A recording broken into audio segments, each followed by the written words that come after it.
Alors, on travaille depuis longtemps dans les secteurs notamment de l'énergie renouvelable. Et en échangeant avec de nombreux acteurs, on s'est rendu compte de deux choses. D'une part, c'est tout le potentiel lié au déploiement des solutions autour du photovoltaïque. On parle bien sûr d'autoconsommation, mais de lien aussi avec la mobilité électrique. On commence à avoir des offres aujourd'hui dites de stockage virtuel ou d'épargne énergie. La deuxième chose, c'est aussi l'émergence du digital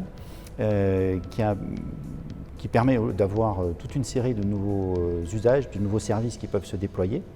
Et on voit bien qu'on a donc en parallèle à la fois la production d'énergie, l'usage de l'énergie, et la production de données et l'usage de données.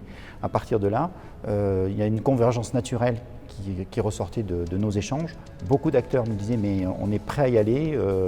Voilà, on a aujourd'hui un certain nombre de produits et de services disponibles, donc il faut avancer.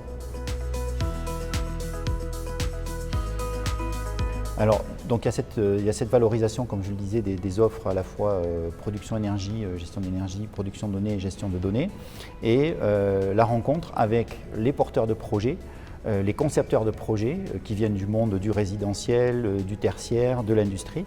On couvre bien un champ large, et tout ce qui va être ensuite le déploiement et la réalisation de ces projets. D'avoir d'un côté, donc, en termes de propositions d'offres et de services, les acteurs qui sont sur la production d'énergie renouvelable, la gestion de l'énergie, l'intégration, le réseau, etc. Et la production de données, la valorisation des données, d'une part, et ensuite les communautés que l'on va mobiliser en tant que plutôt visiteurs du salon sont tous les porteurs de projets ou les concepteurs de projets dans le domaine donc, du tertiaire, du résidentiel, de l'industrie, ainsi que tous ceux qui vont être en capacité et en compétence de déployer ensuite ces projets avec les solutions présentées.